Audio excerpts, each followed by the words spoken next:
Bonjour, bienvenue dans cette nouvelle vidéo et je voudrais vous dire si vous avez des questions. La prochaine vidéo, je pense répondre à des questions, donc n'hésitez pas à les mettre soit par MP, Jean Dehoy, D-E-H-O-Y, soit dans les commentaires YouTube. Et je rends grâce au Seigneur puisque nous allons entamer la 100e vidéo. Et merci de votre fidélité et de vos encouragements. Et puis je remercie le Seigneur. Le psaume que j'ai reçu était le psaume 18 et ce qui m'a vraiment touché, c'est que quelqu'un m'a envoyé le lien avec Samuel 22. Et en fait, c'était exactement le même texte. Et dans le psaume 18, ce qui m'a touché, c'est le Seigneur est pour moi un roc, un refuge où je suis en sécurité. Mon Dieu est un rocher où je suis à l'abri du danger, un bouclier qui me protège, une forteresse où je suis sauvé. Et dans verset 20, au jour du désastre, il m'avait assailli, mais le Seigneur est venu me soutenir, il m'a dégagé, m'a rendu la liberté. Il m'aime, voilà pourquoi il m'a délivré. Le Seigneur me traite ainsi parce que je suis fidèle, il me récompense d'avoir agi honnêtement. Eh bien, je te remercie, Seigneur, parce que ce n'est pas par mon mérite, Seigneur, mais c'est parce que, comme dit le verset 20, il m'a rendu la liberté, il m'aime, voilà pourquoi il m'a délivré. Et mon frère, ma sœur, je voudrais te dire que toi aussi, le Seigneur t'aime et qu'il veut te délivrer. Alors moi, lorsque je regarde en arrière, et c'est vrai que ce sont des temps troublés, c'est pour ça que c'est toujours bon de répéter les premiers versets, que le Seigneur est mon roc. Et je veux dire que dans notre famille, nous avons vraiment fait l'expérience au début. Nous ne connaissions pas le Seigneur.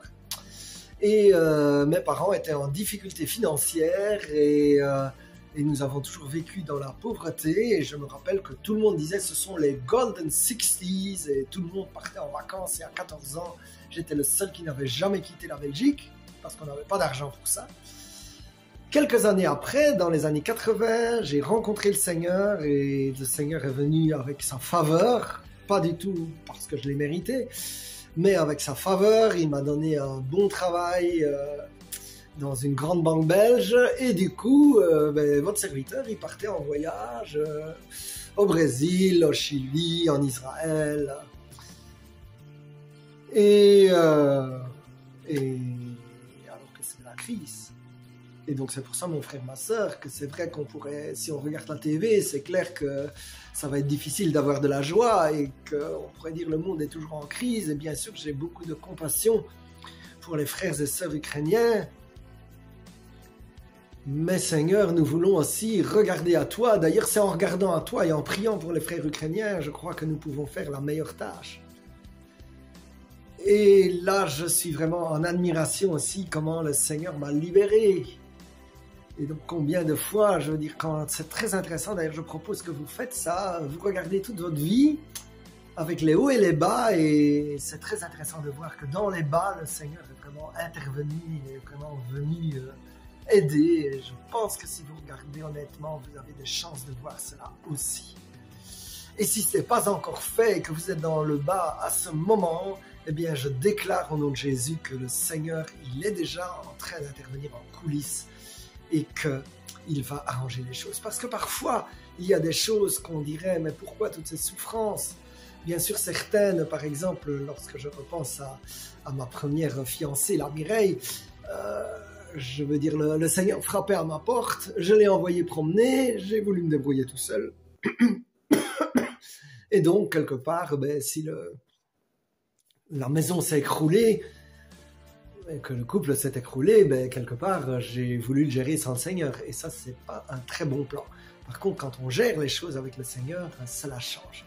Alors, on pourrait dire pourquoi, malgré qu'on gère les choses avec le Seigneur, il arrive des obstacles. Et là, je pense à l'ami qui m'a rejeté il y a 2-3 ans. Mais en fait, j'étais en train de méditer dans cette période de carême. C'est pas l'ennemi qui envoie Jésus au désert. Et pourtant, Jésus est envoyé au désert. Et s'il est envoyé au désert, c'est parce qu'en fait, on sait, quelque part, Dieu sait qu'il va gagner et que cette victoire va le renforcer. Alors, merci Seigneur pour malgré que tu permets certaines difficultés, parce que je ne crois pas que c'est le Seigneur qui les veut, mais tu permets certaines difficultés, mais après tu les utilises, tu sais qu'elles ne seront pas trop fortes et qu'elles ne vont pas nous vaincre, c'est nous qui allons les vaincre, avec toi Jésus, et puis tu les utilises, moi tu utilises pour la compassion. Là, je veux dire, il y a encore pas longtemps, j'écoutais quelqu'un, je veux dire, j'avais une compassion suite au rejet que j'aurais jamais eu si je n'avais pas l'expérience assez fraîche. Et donc, mon frère, ma sœur, je veux vraiment t'encourager que quels que soient les temps, si tu as Jésus dans ta barque, eh bien, comme dit le psaume, tu es en sécurité. Et le Seigneur t'aime, voilà pourquoi il va te délivrer. Alors, je prie, Seigneur, pour mon frère, pour ma sœur, in Jesus' name. J'appelle cette bénédiction et cette délivrance du ciel, Seigneur. J'appelle que ton amour puisse couler librement. Toi qui as donné ta vie, Jésus, qui est ressuscité, qui a voulu manifester tout l'amour de Dieu pour nous, eh bien, je prie pour mon frère, pour ma sœur, que cet amour se manifeste dans sa vie et qu'il soit délivré et qu'il puisse vraiment se réjouir des victoires qu'il obtient avec Jésus. Amen, amen, amen. Sois béni.